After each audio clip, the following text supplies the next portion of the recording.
कुठे निघालास रे? बाबा हे सगळं काय चाललंय? त्या विश्वाला इतक्या इझिली आमच्या लग्नाच्या सगळ्या प्रोसेसमध्ये कसं काय इन्व्हॉल्व होऊ दिलं तुम्ही?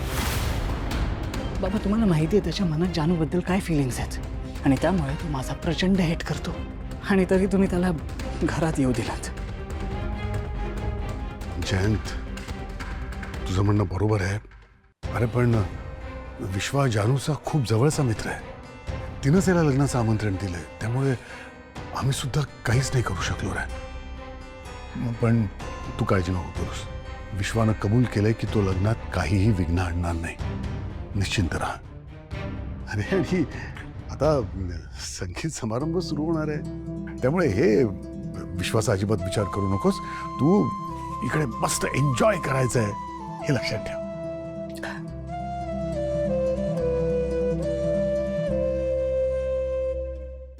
आनंदी, हे काय? तू अजून अशीच आहेस? तुला तयार नाही व्हायचंय का? मला बोर होत आहे. अरे देवा, आजच्या दिवशी बोर होऊन कसं चालेल बरं? अगं आज तर आपल्या जानू मावशीच्या लग्नाचं संगीत नाहीये का? मग अगं आज बघ सगळे कसे छान छान नटून तटून रेडी आहेत. तुला नाही तयार व्हायचंय? आपण एक काम करूया का? चल आज जाऊया आणि तुझ्या कपाटात एखादा छानसा ड्रेस असेल ना तो घालूया. मला यातला कोणताही ड्रेस घालायचा नाहीये. का ग? मला माझे कोणतेही ड्रेस आवडत नाही.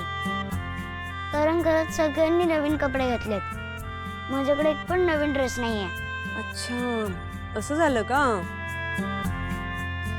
मग हा ड्रेस कसा आहे? हा ड्रेस माझ्यासाठी आहे. छान आहे ना? मग चला पटकन आपण रेडी होऊया. एक काम कर, तू इथेच थांब, मी पटकन चेंज करून आले. अगो बाई, बरं बरं, मी इथेच थांबते, पटकन रेडी होऊन ये. हा जा, मी इथेच थांबते. हा.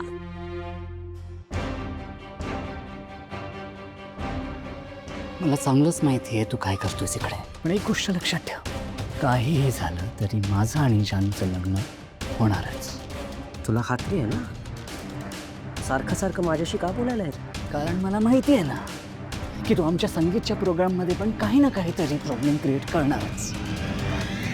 आणि म्हणून मला तुझी ही सगळी प्लॅनिंग प्लॉटिंग काय ना हे बघायचं आहे. ते सगळे आहेत. Please, I don't care. मला तुझी सगळी सिस्टीम चेक करायची. सोड मला. मी तुला लॅपटॉपला हातही लावू देणार नाही. हे बघ, मला चॅलेंज करू नकोस. हे बघ, आपल्याच मारामारी झाली ना, I have bloody nothing to lose. मी ते सगळे आहेत रे. त्यांना काय उत्तर देणार आहेस याचा विचार केलास?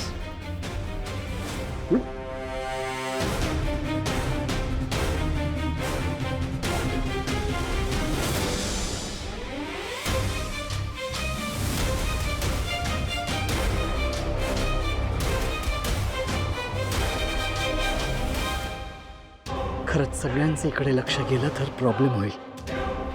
पण काही करून हा विश्व काय करणार आहे हे शोधून काढावंच लागेल.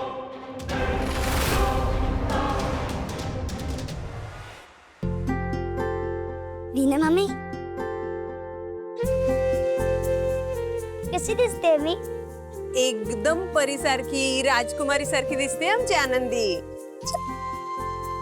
पण आनंदी, तुला माहितीये का हा ड्रेस तुझ्यासाठी कोणी आणलाय? तो कोणी? तुझ्या भावना आईने. किती बोरिंग आहे हा ड्रेस. मला नाही आवडला. हिया, आत्ताच तर म्हणत होतीस ना खूप छान ड्रेस आहे, माझ्या आवडीचा रंग आहे, तुला आवडला होता ना. मग असं अचानक काय झालं? कारण मला असं वाटलेलं की हा ड्रेस वगैरे सगळं तू आणलंयस आणि तुला वाईट नको वाटावं म्हणून मी म्हणाली की हा ड्रेस खूप छान आहे. आनंदी, तू अजूनही चिडलीस का ग तुझ्या सिद्धू बाबावर, भावना आईवर? अगं अशी चिडून बसलीस तर मग त्यांच्या बरोबर आज डान्स कसा करणार तू संगीतमध्ये? असं चिडायचं नाही. मी डान्स फक्त जानू मावशीसाठी करणार आहे आणि मी अजून पण त्यांच्या दोघांवर रुसली आहे.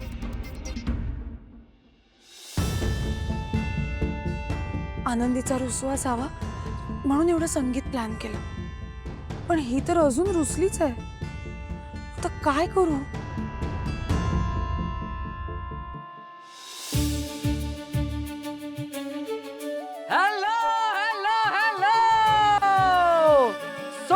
ज्या कार्यक्रमाची आपण आतुरतेने वाट पाहत होतो तो कार्यक्रम म्हणजे जे जेचं संगीत आपण सुरू करतोय.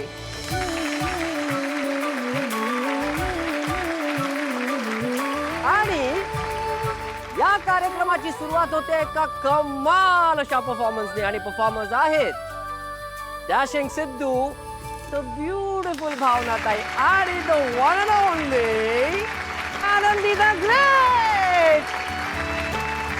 जोरदार टाळ्यांनी स्वागत करूया या कमाल ट्रिओचा.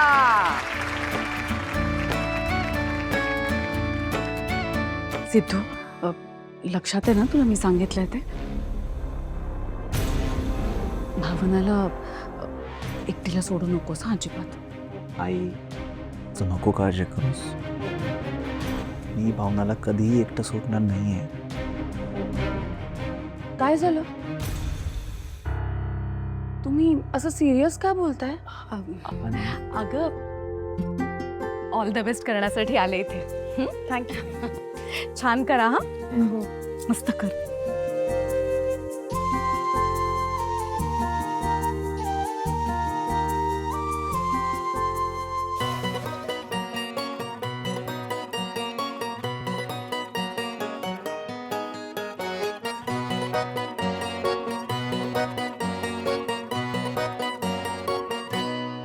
लाडाची ग प्रेमाची ग एकुलती एक या बिस्किटाची खारी ग उधारीच्या दुनियेची तू माझी क्यूटशी राजकुमारी ग जिंदगी हसती या तू हसल्यावर तू तर लय भारी रे उजळतय जग तू दिसल्या